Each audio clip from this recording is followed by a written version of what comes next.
আসসালামু আলাইকুম প্রিয় শিক্ষার্থীরা, তোমরা কেমন আছো? নিশ্চয়ই ভালো আছো। যদিও প্রতিকূল পরিবেশ, তবে আমি আশাবাদী তোমরা ভালো আছো এবং স্বাস্থ্যবিধি মেনে চলছো। প্রিয় শিক্ষার্থীরা, আজকে আমি তোমাদের ব্যষ্টিক অর্থনীতি একটা গুরুত্বপূর্ণ চ্যাপ্টার নিয়ে আলোচনা করব। সেটা হচ্ছে উৎপাদন ও ব্যবসায় সংগঠন। চলো আজকে আমরা আমাদের ক্লাসে যাই। আর তার আগে আমি আমার পরিচয় দিয়ে নিচ্ছি। আমি তোমাদের ইনকোর্স টিচার নাজনীন জাহান, প্রভাষক, অর্থনীতি বিভাগ, মোহাম্মদপুর কেন্দ্রীয় কলেজ।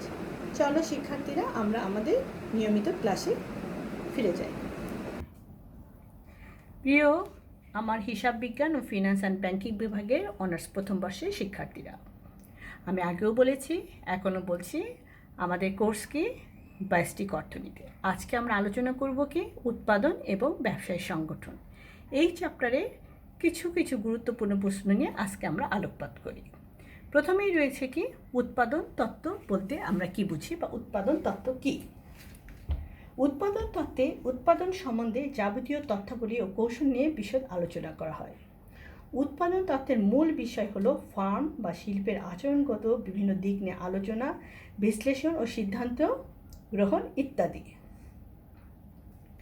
উৎপাদন তত্ত্বে বিভিন্ন উপাদানের মধ্যে সমন্বয় সাধন, উৎপাদনের মাত্রা নির্ধারণ, উৎপাদনের বিভিন্ন কৌশল ও পদ্ধতিগত দিক নিয়ে আলোচনা করা হয়।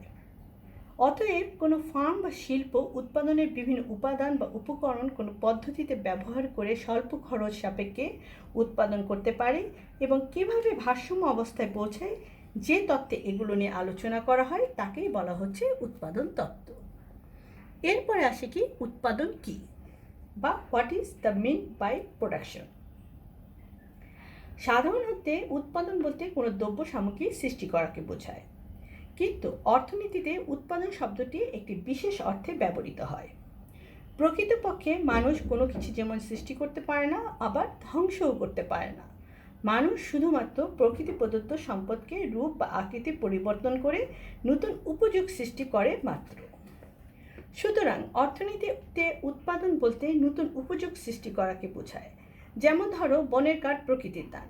মানুষ বন থেকে কাঠ এবং বৃক্ষ সংগ্রহ করে এবং সেই কাঠ কেটে ছেটে কী করে? চেয়ার, টেবিল বা ফার্নিচার তৈরি করা হয়। তাহলে সুতরাং চেয়ার তৈরির অর্থ হলো কাঠের নতুন উপযোগ সৃষ্টি করা। আবারও আমরা অনুরূপভাবে বলতে পারি, যেমন কৃষক বীজ হতে ফসল উৎপাদন করে, তাঁতি তুলা হতে কাপড় উৎপাদন করে। এইসব দ্রব্যের বেশিরভাগই হচ্ছে প্রকৃতির দান। সুতরাং আমরা বলতে পারি, মানুষ প্রকৃতি প্রদত্ত বস্তুর সাথে নিজের শ্রম, পুঁজি ও প্রযুক্তির সমন্বয় করে অধিকতর উপযোগ সৃষ্টি করে।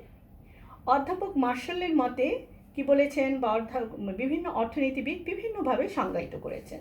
মার্শালের মতে কি? যে প্রক্রিয়া দ্বারা কোনো না কোনো উপযোগ সৃষ্টি হয় তাই উৎপাদন। আর অধ্যাপক ক্রেমার বলেছেন কি? যদি ভোগ বলতে উপযোগের ব্যবহার বোঝায়, তবে উৎপাদন বলতে উপযোগ সৃষ্টি করাকে বোঝায়। সুতরাং আমরা বলতে পারি যে উৎপাদনের কোনোরূপ নৈতিক তাৎপর্য নেই। মদ্যপান নৈতিক দিক থেকে খারাপ হতে পারে, কিন্তু তাতে কিছু যায় আসে না। যেহেতু সমাজে এর চাহিদা আছে, সেহেতু এর উৎপাদনে নিয়োজিত শ্রম ফলপ্রসূ শ্রম বলে বিবেচিত হয়। এই কারণে অর্থশাস্ত্রে মধ্য উৎপাদনের জন্য কর্মপ্রচেষ্টা এবং দ্রুত উৎপাদনের জন্য কর্মপ্রচেষ্টা উভয় উৎপাদন বলে গণ্য করা হয়। তাহলে আমরা উৎপাদন তত্ত্ব বলতে কি বুঝলাম? উৎপাদন কি সেটাই। উৎপাদন হচ্ছে কোনো দ্রব্যের উপযোগ সৃষ্টি করাকে।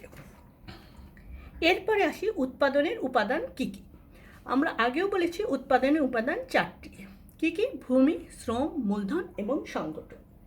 তা আমরা এগুলো আলোচনা করি। কোনো কিছু উৎপাদন করতে যেসব দ্রব্য সামগ্রী বা সেবাকর্মের ব্যবহার করা হয় তাদেরকেই উৎপাদনের উপকরণ বলা হয়। আর অন্যভাবেও বলতে পারি, যেমন যা দ্বারা কোনো কিছু তৈরি করা হয় তাকে উৎপাদনের উপকরণ বলে। উৎপাদনের উপকরণকে আমরা কি চারটি ভাগে ভাগ করা হয়েছে। কি কি? ভূমি, শ্রম, মূলধন এবং সংগঠন। প্রথমেই আসি ভূমি বা ল্যান্ড কি। সাধারণত ভূমি বলতে জমির উপরিভাগকে বোঝায়, কিন্তু অর্থনীতিতে ভূমি বলতে শুধু জমির উপরিভাগকে বোঝায় না, বরং আল্লাহ তাআলা যা মানুষকে মুক্ত হস্তে দান করেছেন সেই সব সম্পদকে ভূমি বলা হয়। যেমন নদ, নদী, খাল, বিল, নদীনালা, চন্দ্র, সূর্য, পানি, বৃষ্টিপাত, এই যে প্রকৃতি প্রদত্ত সম্পদের ভূমির অন্তর্গত। অধ্যাপক মার্শাল বলেন, ভূমি বলতে জমি ও পানিতে, বাতাসে, আলোয় ও তাপে মানুষের সাহায্যের জন্য যেসব পদার্থ ও শক্তি আল্লাহ তাআলা মুক্ত হস্তে দান করেছেন তাদের সবগুলোকেই মূলত ভূমি বোঝায়। এরপরে কি? শ্রম বা লেবার। উৎপাদন কাজে ব্যবহৃত মানুষের দৈহিক ও মানসিক সব পরিশ্রমকে শ্রম বলা হয়। শ্রম উৎপাদনের একটি আদি ও অপরিহার্য উপাদান। শ্রম ব্যতীত কোনো উৎপাদনই সম্ভব নয়। শারীরিক ও মানসিক যে কোনো প্রচেষ্টা যা দ্বারা অর্থ উপার্জন করা সম্ভব হয় তাকে মূলত শ্রম বলে। এরপরে আসি কি? মূলধন বা ক্যাপিটাল। মূলধন উৎপাদনের একটি অন্যতম উপাদান। সাধারণ কথায় টাকা, কড়ি বা অর্থ কিংবা ব্যবসায় নিয়োজিত অর্থকে মূলধন বলা হয়, কিন্তু অর্থনীতির ভাষায় অর্থ মূলধন নয়। অর্থনীতিতে মূলধন বলতে মানুষের শ্রম দ্বারা উৎপাদিত যেসব সম্পদ সরাসরি ভোগে ব্যবহৃত না হয়ে উৎপাদন কাজে পুনরায় অধিকতর আরও বেশি উৎপাদন কাজে ব্যবহৃত হয় তাকেই মূলধন বলা হয়, যেমন যন্ত্রপাতি, কলকারখানা, বিদ্যুৎ ইত্যাদি। অ্যাডাম স্মিথ এই প্রসঙ্গে বলেছেন, যে সম্পদ হতে কিছু আয় করা হয় বা করা যায় তাই হলো মূলধন। আর বম ওয়ার্কের মধ্যে মূলধন হলো উৎপাদনের উৎপাদিত উপাদান। এরপরে আসে কি? সংগঠন বা অর্গানাইজেশন। আবারও বলছি, সংগঠন বা অর্গানাইজেশন। ভূমি, শ্রম ও মূলধন উৎপাদনের এই তিনটি উপাদান একত্রীকরণ ও সমন্বয় সাধন এবং উৎপাদন কার্যে এদের নিয়োগ করার কাজকে অর্থনীতিতে সংগঠন বলে।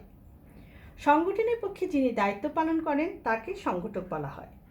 সংগঠক দক্ষ হলে উৎপাদন লাভজনক হয়, আবার সাংগঠনিক ব্যর্থতা থাকলে উৎপাদন কার্যে সফলতা আসে না। তাই বর্তমানে সংগঠন হলো উৎপাদনের একটি অন্যতম উপাদান।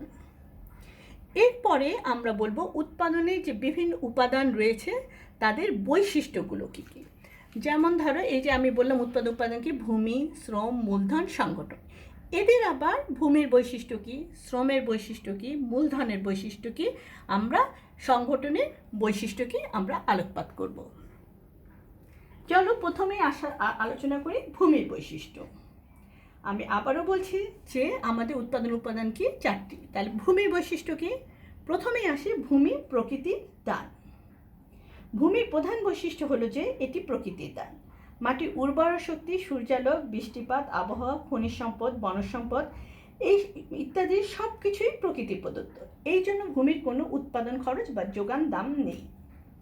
ভূমির যোগান সীমাবদ্ধ,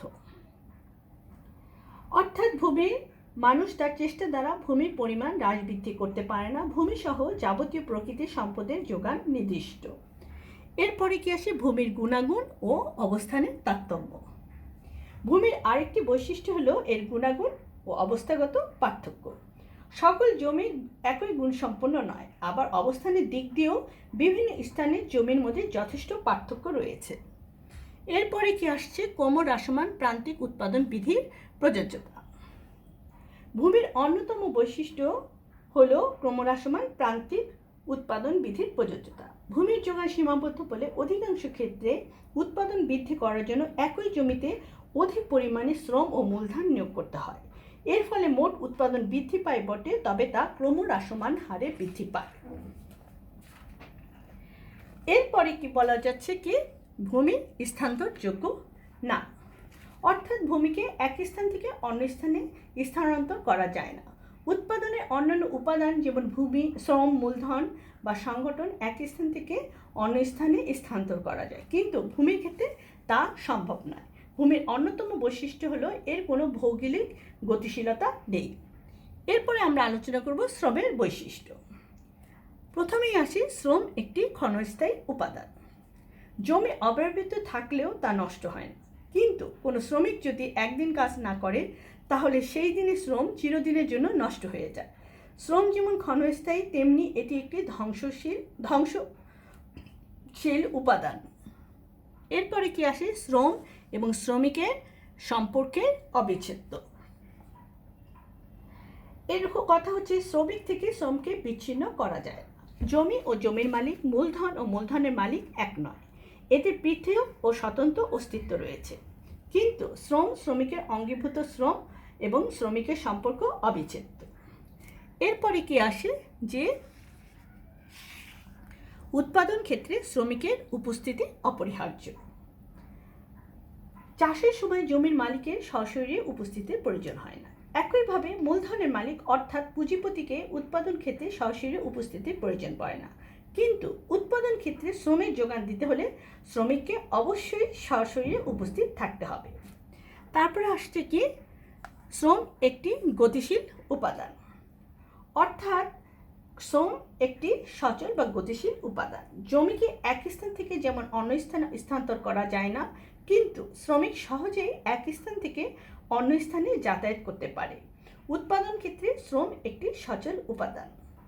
এরপরে কি আসে, শ্রমের যোগান অনেক সময় কি বলো, শ্রমের যোগান অনেক সময় যোগান বিধির ব্যতিক্রম হয়। অর্থাৎ সাধারণত কোনো জিনিসের দাম বাড়লে যোগান বাড়ে, দাম কমলে যোগান কমে। এটাই হচ্ছে আমরা জানি যোগান বিধির সাধারণ নিয়ম। কিন্তু শ্রমের যোগানের ক্ষেত্রে অনেক সময় ব্যতিক্রম ঘটে। শ্রমের মজুরি বৃদ্ধি পেলে অনেক সময় শ্রমিকরা বিশ্রাম বা অবসরের দিন যাপন করে। এর ফলে শ্রমের যোগান হ্রাস পায় বা যোগান বিধির ব্যতিক্রম ঘটনা ঘটে। শেষে রয়েছে কি, স্বল্পকালে শ্রমের যোগান অস্থিতিস্থাপক। শ্রমের স্বল্পকালীন যোগান অস্থিতিস্থাপক। চাহিদা বৃদ্ধির সাথে সাথে শ্রমের যোগান দ্রুত বাড়ানো যায় না, কারণ জনসংখ্যা না বাড়লে শ্রমের যোগান বাড়তে পারে না। কিন্তু জনসংখ্যা বৃদ্ধি যথেষ্ট সময় সাপেক্ষ, তাই স্বল্পকালে শ্রমিকের যোগান কিছুটা অস্থিতিস্থাপক হয়। এরপরে আসে কি, মূলধনের বৈশিষ্ট্যগুলো কি কি। তাহলে মূলধনের বৈশিষ্ট্যের প্রথমটাই কি, মূলধন হলো উৎপাদনের উৎপাদিত উপাদান। দেখো, মূলধন হলো উৎপাদনে উৎপাদিত উপাদান। মূলধনের প্রধান বৈশিষ্ট্য হলো যে এটি উৎপাদনে উৎপাদিত উপাদান। মূলধন কোনো প্রকৃতি প্রদত্ত সম্পদ নয়। মূলধন হলো মানুষের শ্রম ও প্রাকৃতিক সম্পদের যুক্ত প্রচেষ্টার সৃষ্ট একটি উপাদান। 2 নম্বরে কি আসছে, মূলধন অতীত শ্রমের ফল, অর্থাৎ কল কারখানার যন্ত্রপাতি, কাঁচামাল প্রভৃতি দ্রব্য যা মূলধন হিসাবে গণ্য করা হয় তা হলো মানুষের পরিশ্রমের দ্বারা সৃষ্ট। এরপর হলো মূলধন হলো সঞ্চয়ের ফল, অর্থাৎ মূলধন তার আর বৈশিষ্ট্য হচ্ছে এটি মানুষের সঞ্চয়ের ফল। মূলধন সৃষ্টি করতে হলে মানুষকে তার আয়ের এক অংশ বর্তমানে ভোগের জন্য ব্যয় না করে সঞ্চয় করতে হয়, সুতরাং মূলধন হলো সঞ্চয়ের ফল। তারপরে কি বলা হয়েছে যে মূলধন উৎপাদনশীল, অর্থাৎ মূলধনের আরেকটি বৈশিষ্ট্য হলো এটি উৎপাদন বৃদ্ধিতে সহায়তা করে। উৎপাদনের সকল উৎপাদনশীল, তবে মূলধনের উৎপাদনশীলতা সবচেয়ে বেশি। উৎপাদন ক্ষেত্রে মূলধন যত বেশি ব্যবহার করা যায় উৎপাদনের পরিমাণও তত বৃদ্ধি পায়। এরপরে রয়েছে কি, মূলধনের উৎপাদন খরচ রয়েছে। মূলধনের উৎপাদন খরচ রয়েছে। মূলধন কোনো প্রকৃতি প্রদত্ত সম্পদ নয়। মানুষ তার শ্রমের সাহায্যে প্রাকৃতিক সম্পদ ব্যবহার করে মূলধন সৃষ্টি করে থাকে, এই জন্য মূলধনের উৎপাদন খরচ রয়েছে। তারপরে কি বলছে, মূলধন অস্থায়ী, অর্থাৎ যদি ভোগদ্রব্যের তুলনায় মূলধনী দ্রব্য অধিক সময় ব্যবহার করা যায় তা সত্ত্বেও মূলধন চিরস্থায়ী নয়। যন্ত্রপাতি, কলকারখানা, ঘরবাড়ি প্রভৃতি ক্রমাগত ব্যবহারের ফলে পুরাতন ও অকেজ হয়ে পড়ে, এই জন্য মূলধনকে একটি অস্থায়ী উপাদান হিসাবে গণ্য করা হয়। তারপরে কি বলছে, মূলধন সমজাতীয় নয়। মূলধনের সব একই গুণ সম্পন্ন নয়। কলকারখানা, যন্ত্রপাতি, ঘরবাড়ি প্রভৃতি বিভিন্ন মূলধন দ্রব্যের মধ্যে গুণগত ও উৎপাদনগত পার্থক্য রয়েছে, সুতরাং মূলধন সমজাতীয় নয়। আর শেষটা কি, মূলধন ভবিষ্যৎ আয়ের উৎস, অর্থাৎ মূলধন উৎপাদন বৃদ্ধিতে সহায়তা করে। মূলধন হচ্ছে সেই সমস্ত দ্রব্য সামগ্রী যা মানুষ বর্তমান ভোগ না করে ভবিষ্যৎ উৎপাদন বৃদ্ধির কাজে নিয়োজিত করে, সুতরাং মূলধন হলো ভবিষ্যৎ আয়ের উৎস। এরপরে আসি আমাদের সংগঠনের বৈশিষ্ট্য। সংগঠনের বৈশিষ্ট্য কি, অন্যান্য উপাদানের কাজের সমন্বয়, উৎপাদন পরিকল্পনা প্রণয়ন, উৎপাদনের ঝুঁকি বহন এবং নতুন নতুন কৌশল উদ্ভাবন। আমি এক এক করে বর্ণনা করছি। দেখো, অন্যান্য উপাদানের কাজের সমন্বয়। সংগঠনের বৈশিষ্ট্য হলো ভূমি, শ্রম ও মূলধনের মধ্যে সমন্বয় সাধন করে উৎপাদন কার্য পরিচালনা করা। সংগঠনই হলো এক কেন্দ্রবিন্দু যাকে কেন্দ্র করে উৎপাদন প্রক্রিয়া আবর্তিত হয়। এরপরে কি আসে, উৎপাদন পরিকল্পনা প্রণয়ন। সংগঠন কাজের অন্যতম বৈশিষ্ট্য হলো উৎপাদন পরিকল্পনা প্রণয়ন করা। কি উৎপাদন করা হবে, কিভাবে উৎপাদন করা হবে, কতটুকু উৎপাদন করা হবে, এই সংক্রান্ত যাবতীয় পরিকল্পনা গ্রহণ এবং নীতিমালা প্রণয়ন করাই হলো সংগঠক বা উদ্যোক্তার বৈশিষ্ট্য। উৎপাদকের ঝুঁকি বহন, অর্থাৎ সংগঠক বা উৎপাদক কাজের অন্যতম বৈশিষ্ট্য হলো উৎপাদনকারী প্রতিষ্ঠান বা ফার্মের ঝুঁকি বহন করা। যে কোনো উৎপাদন ক্ষেত্রে ঝুঁকি বা অনিশ্চয়তা থাকে। উৎপাদন কাজ পরিচালনা করতে গিয়ে প্রতিষ্ঠানের লাভও হতে পারে, আবার লোকসানও হতে পারে। অন্য কোনো উপাদান উৎপাদনের ঝুঁকি বহন করে না, একমাত্র সংগঠক বা উদ্যোক্তাকেই ঝুঁকি বহন করে উৎপাদন কাজ চালাতে হয়। আর শেষ কি, নতুন নতুন কৌশল উদ্ভাবন। সেটা হচ্ছে সংগঠকের দক্ষতা ও নৈপুণ্যের উপরেই উৎপাদক প্রতিষ্ঠানের সাফল্য নির্ভর করে। এই জন্য আধুনিক উৎপাদন ব্যবস্থায় সংগঠন একটি অতি গুরুত্বপূর্ণ উপাদান। তাই আমরা বলতে পারি যে উৎপাদনের প্রত্যেকটি উপাদানের অর্থাৎ ভূমি, শ্রম, মূলধন ও সংগঠনের কতগুলো নিজস্ব বৈশিষ্ট্য রয়েছে। যে কোনো উৎপাদন ক্ষেত্রে এই 4টি উপাদানের সমন্বিত প্রয়োগ ছাড়া উৎপাদন সম্ভব নয়। সুতরাং প্রতিটি উৎপাদনের ক্ষেত্রে ভূমি, শ্রম, মূলধন ও সংগঠনের প্রয়োজনীয়তা অনস্বীকার্য। তাহলে প্রিয় শিক্ষার্থীরা, তাহলে আমরা কি করলাম? সংগঠনের বৈশিষ্ট্য কি? অন্যান্য উপাদানের কাজের সমন্বয়, উৎপাদন পরিকল্পনা প্রণয়ন, উৎপাদনের ঝুঁকি বহন, নতুন নতুন কৌশল উদ্ভাবন। তাহলে চলো আমরা আবার ফিরে যাই। তাহলে আমরা প্রথমে কি বলেছিলাম? যে ভূমির উৎপাদনের যে বিভিন্ন উপাদান রয়েছে তার বৈশিষ্ট্যগুলো কি? ভূমির বৈশিষ্ট্য, শ্রমের বৈশিষ্ট্য, মূলধনের বৈশিষ্ট্য এবং সংগঠনের বৈশিষ্ট্য আমরা আলোকপাত করলাম। তাহলে আজকে আমরা ব্যষ্টিক অর্থনীতির উৎপাদন এবং ব্যবসায় সংগঠন চ্যাপ্টারে আলোচনা করলাম কি? উৎপাদন তত্ত্ব, উৎপাদন কি, উৎপাদনের উপাদানগুলো কি? ভূমি, শ্রম, মূলধন এবং সংগঠন। আবার এই ভূমি, শ্রম, মূলধন এবং সংগঠনের কি বিভিন্ন উপাদানের আলাদা আলাদা বৈশিষ্ট্য রয়েছে। ভূমির বৈশিষ্ট্য কি? ভূমি প্রকৃতির দান, ভূমির যোগান সীমাবদ্ধ, ভূমির গুণাগুণ ও অবস্থানের তারতম্য, ক্রমহ্রাসমান প্রান্তিক উৎপাদন বিধির প্রযোজ্যতা, ভূমি স্থানান্তরযোগ্য নয়। আর শ্রমের বৈশিষ্ট্য কি আলোকপাত করলাম? শ্রম একটি ক্ষণস্থায়ী উপাদান, শ্রম এবং শ্রমিকের সম্পর্ক অবিচ্ছেদ্য, উৎপাদন ক্ষেত্রে শ্রমিকের উপস্থিতি অপরিহার্য, শ্রম একটি গতিশীল উপাদান, শ্রমের যোগান অনেক সময় যোগান বিধির ব্যতিক্রম হয়, আর কি স্বল্পকালে শ্রমের যোগান অস্থিতিস্থাপক। আর মূলধনের বৈশিষ্ট্য আমরা আলোকপাত কী করলাম? মূলধন হলো উৎপাদনের উৎপাদিত উপাদান, মূলধন অতি শ্রমের ফল, মূলধন হলো সঞ্চয়ের ফল, মূলধন উৎপাদনশীলতা, মূলধনের উৎপাদন খরচ রয়েছে, মূলধন অস্থায়ী, মূলধন সমজাতীয় নয়, আর মূলধন ভবিষ্যৎ আয়ের উৎস। আর শেষ কি? সংগঠনের বৈশিষ্ট্য। অন্যান্য উপাদানের কাজের সমন্বয়, উৎপাদন পরিকল্পনা প্রণয়ন, উৎপাদনের ঝুঁকি বহন, নতুন নতুন কৌশল উদ্ভাবন। এর পরের দিন আমরা উৎপাদন অপেক্ষক নিয়ে বিশদ আলোচনা করব, বা উৎপাদন অপেক্ষক কী, উৎপাদন অপেক্ষকের বৈশিষ্ট্য কী, উৎপাদন অপেক্ষকের অনুমিত শর্তগুলো কী, উৎপাদন অপেক্ষকের গুরুত্ব কী। আবার উৎপাদন অপেক্ষক 2 প্রকার, একটা হচ্ছে স্বল্পকালীন উৎপাদন অপেক্ষক ও দীর্ঘকালীন উৎপাদন অপেক্ষক। তো প্রিয় শিক্ষার্থীরা, আমরা এর পরের দিন আমরা উৎপাদন অপেক্ষক নিয়ে আলোচনা করব। আজকে আমরা আলোচনা করলাম কি? উৎপাদন তত্ত্ব, উৎপাদন কি, উৎপাদনের উপাদান এবং উৎপাদনের বিভিন্ন উপাদানের বৈশিষ্ট্য, এবং প্রতিটা বৈশিষ্ট্যর ভিন্ন ভিন্নভাবে আমরা বিশদভাবে আলোচনা করলাম। আশা করি শিক্ষার্থীরা তোমরা প্রতিটা বিষয় খুব গুরুত্ব সহকারে বা মনোযোগ সহকারে শুনছো এবং বুঝতে পারছো, এবং আমার বিশ্বাস সময় মতো তোমরা রপ্ত করতেও পারবে। একটু চেষ্টা, একটু পরিশ্রম, একটু সাধনা, একটু সদিচ্ছা যদি থাকে, তাহলে কখনোই তোমরা কি সাফল্য তোমাদের পিছনে তোমরা ছুটবে না, সাফল্য তোমাদের পিছনে ছুটবে। যদিও পরিবেশটা প্রতিকূল, তোমাদের কি ভালো থাকাটা একটু কষ্টকর, বা কি পরিবেশের সাথে খাপ খাইয়ে নিতে একটু কষ্ট হচ্ছে, তবে আমার বিশ্বাস তোমরা এই পরিবেশের সাথে খাপ খাইয়ে তোমাদের নিয়মিত কি কাজ কি পড়ালেখা করছো, স্বাস্থ্যবিধি মেনে চলছো, এবং অন্যকেও সেই স্বাস্থ্যবিধি মেনে চলার জন্য উৎসাহিত করছো। এবং তুমি শুধু ভালো থাকবে না, তোমার চারিপাশে সবাইকে নিয়ে ভালো থাকার চেষ্টা করবে। এই মহান আল্লাহ তাআলার কাছে এই প্রার্থনা করে আজকের ক্লাস এখানেই শেষ করছি। ভালো থাকবে, সুস্থ থাকবে, নিরাপদে থাকবে, এবং পরবর্তী ক্লাসে দেখার আমন্ত্রণ জানিয়ে এখানেই শেষ করছি। ধন্যবাদ।